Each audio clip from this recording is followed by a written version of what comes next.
নমস্কার বন্ধুরা, আবার চলে এসেছি একটা সুন্দর রেসিপি নিয়ে। তো দেখো, আমি এখানে পামপ্লেট মাছের মাথা কয়টা মানে আগের থেকে ভাজা ছিল, তাই আমি আজকে একটা সুন্দর রেসিপি করব ওই মাছের মাথা দিয়ে। আর এখন নতুন বাজারের মধ্যে উঠে গেছে সাজনা। তো দেখো কত সুন্দর সাজনাগুলো। সাজনা আছে এখানে, এক দুটো লাউ ডুকাও আছে, আর হচ্ছে লোকাল ছোট আলু আমি 2 ফাল করে দিয়েছি, বাকলা চিলি নেই, এভাবে দিয়েছি। আর নিয়ে নিচ্ছি আমি এটা বানানোর জন্যে এখানে কাঁচা লঙ্কা শস্য একসাথে পেস্ট করে নিচ্ছি, আর একটি তেজপাতা।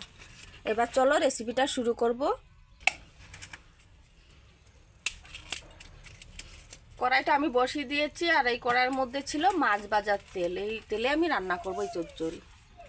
ভীষণ কিন্তু একটা টেস্ট লাগে। এই সাজনা চচ্চড়ি অনেক অনেক ধরনের রান্না করে থাকে, তো আজকে আমি রান্না করব মাছের মাথা দিয়ে।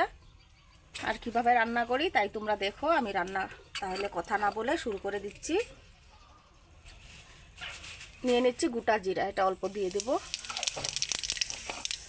এর মধ্যে দিয়ে দিব তেজপাতা, 2 টুকরো করে দিয়েছি একটা তেজপাতাকে আমি।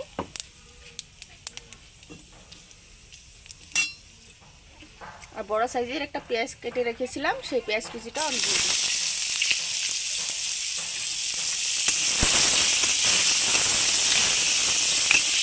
এর আগেও আমি কয়েকবার সাজনা চচ্চড়ি করেছিলাম, যদিও নিরামিষ করেছিলাম। আজকে মাছের মাথা দিয়ে কীভাবে আমি করি সেটাই তোমাদেরকে আমি শেয়ার করছি।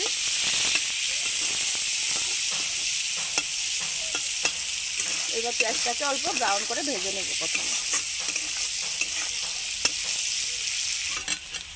এবার দেখো পেঁয়াজগুলি আমার ব্রাউন হয়ে গেছে। এর মধ্যে আমি এখন সাজনাটাকেও দিয়ে দেব, অল্প ভালো করে মিক্স করে নেব। এর মধ্যে দিয়ে দিচ্ছি স্বাদ অনুসার নুন,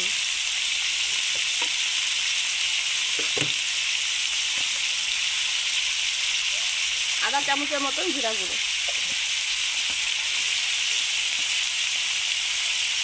আর হলুদ দিয়ে দিচ্ছি ছোটো চামচে 1 চামচ। এবার এটাকে ভালো করে মিক্স করব।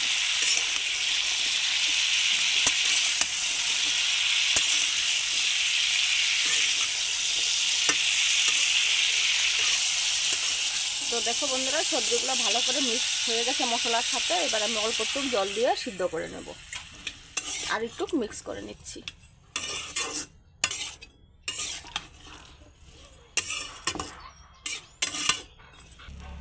এবার আমি 3-4 মিনিটের মতো আমি ঢেকে রেখে দেব। সরষাটা এখন দেব না, এটা সিদ্ধ হয়ে যাওয়ার পর দেব। ঠিক 4 মিনিট পর আমি উগলা করে দিচ্ছি।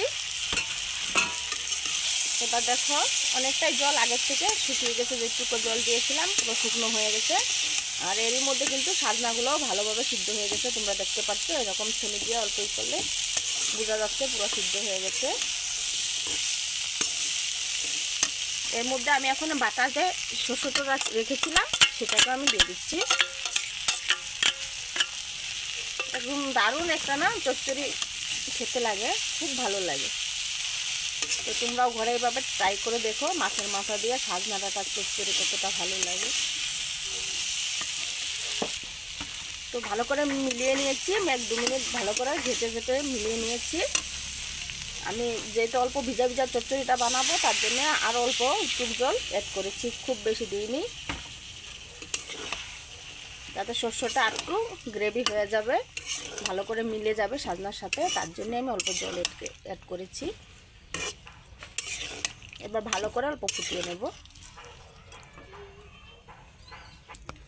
তো আবার আমি ঘেটে ঘেটে অল্প মিক্স করে দিচ্ছি ভালো করে। জল আর মানে সরষা সাজনার সাথে ভালোভাবে মিক্স হয়ে গেছে। তো এর মধ্যে আমি এখন মাছের মাথা দেব। মাছের মাথাগুলি দিয়ে দিচ্ছি। আমার রেসিপি প্রায় শেষের দিকে।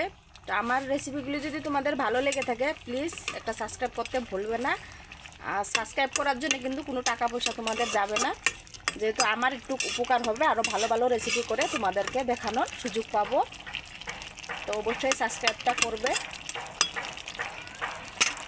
এই মাছের মাথার ফ্লেভারটা আরও অল্প বাড়ানোর জন্য আমি আরও 1-2 মিনিট আরও ঢেকে রেখে দেবো। তো 2 থেকে 3 মিনিটের মতন ঢেকে রেখে দিয়েছিলাম আমি। এবার আমি ঢাকনাটাতে আবার উঠিয়ে দিচ্ছি আর তোমাদেরকে দেখাচ্ছি। দেখো কত সুন্দর গ্রেভি হয়ে গেছে। এই চচ্চড়িটা খেতে কীরকম ভালো লাগবে বলো গরম ভাতের সঙ্গে। আর এই মাছের মাথার একটা ফ্লেভার যে এসেছে না, সে একদম সেন্টার সেই লাগছে। আর সরষের তো একটা ধাস ভাব হয়, তার জন্য আরও বেশি ভালো লাগে।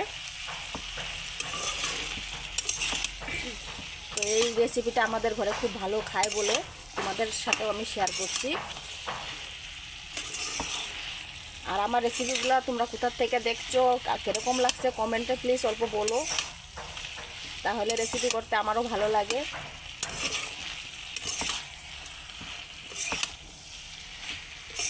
এবার কিন্তু পুরোপুরি হয়ে গেছে চচ্চড়িটা রেডি। এবার আমি নামিয়ে দেব।